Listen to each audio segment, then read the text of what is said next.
Okay, let's talk about the weekend.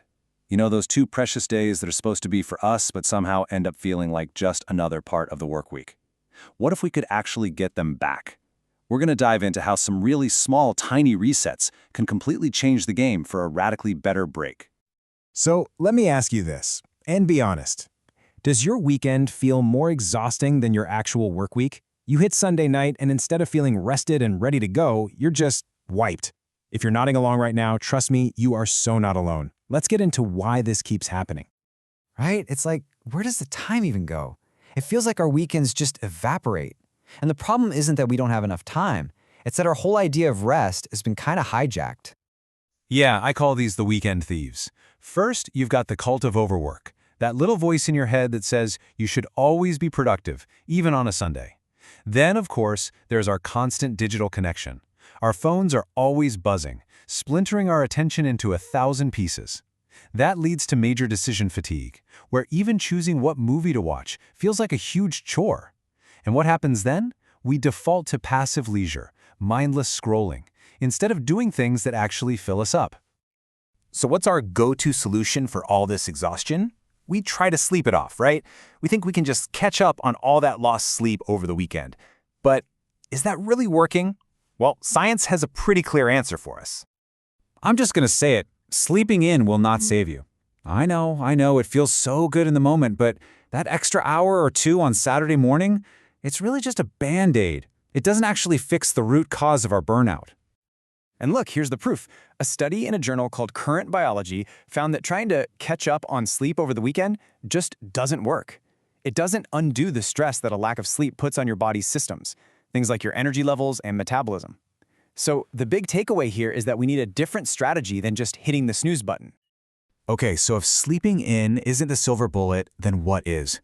Well, the answer isn't some huge, complicated life overhaul. It's actually something much, much smaller and way more powerful. We're talking about the micro reset. So what is a micro reset? It's exactly what it sounds like, a tiny, intentional action. It can be as short as 2 minutes. And its whole job is to send a clear signal to your brain that says, hey, it's time to rest. It's time to recharge now. Think of it as your own little act of rebellion against the nonstop hustle. And this is so important. We're not trying to magically create a 30-hour day. This is about taking the time you already have and making it count. It's about injecting real quality and intention into those moments. It's about depth, not just duration. Okay, you're thinking, but how do I actually do this? Well, there's a super simple framework for this called the FOG behavior model. It basically says that for any habit to stick, you need motivation, ability, and a prompt.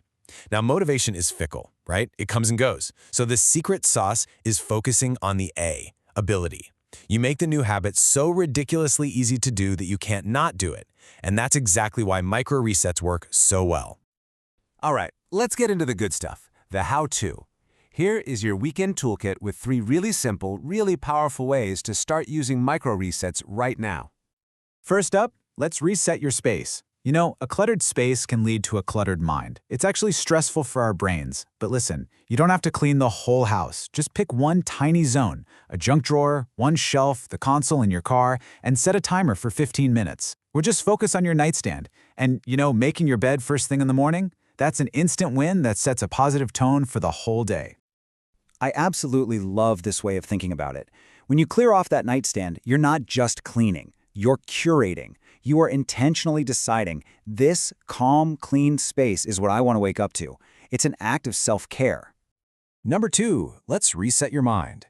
Our brains are just constantly overloaded. So probably the most powerful thing you can do is take a digital detox, even for just an hour. Swap that mindless scrolling for a few pages in a real book. Or try this. It's a game changer. It's a 5-minute journaling trick. On Sunday, write down one win from the week, one challenge you faced, and one intention for the week ahead. That's it. It can totally shift your perspective. No, really, think about this. 1 hour. No phone, no TV, no laptop. Make it a non-negotiable appointment with yourself. Put your phone in a different room and just be. Let your brain breathe. It's amazing what happens when you give it a little bit of silence. And you know, there's something magical about putting a pen to paper. It's a physical act that actually slows your brain down and helps you process your thoughts in a way that typing just can't. You're turning all that noise in your head into something real and tangible. And finally, number 3, reset your body. We hold so much stress in our bodies. So try a simple 5-minute breath break. A long, slow exhale literally tells your nervous system to calm down. Or go outside and put your bare feet on the grass for a minute. It's called grounding, and it's incredible. And, my personal favorite, put on your comfiest, maybe even ugliest robe. Be unpresentable on purpose. Give yourself permission to not be on for anyone. So what's the whole point of these little resets? What's the big payoff? Well, it's all about completely changing how you walk into a new week. It's about finally beating those Sunday scaries. Just look at the difference here. The old weekend, it's exhaustion, endless errands, and that awful feeling of dread on Sunday night, which leads to a chaotic, anxious Monday.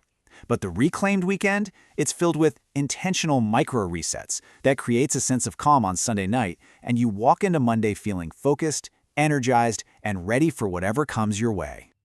And if you take away only one thing from this, let it be this. A restful weekend is not selfish. It is not a luxury. It's the engine. It's the fuel that powers a more focused, a more resilient, and honestly, a more fulfilling life all around. So, I'll leave you with a question. You don't need to do all of these things at once. Just pick one. What's one tiny reset you'll try this weekend to start taking back your time and your energy? Whatever you choose, I hope you have a great, restful weekend. Thanks for tuning in.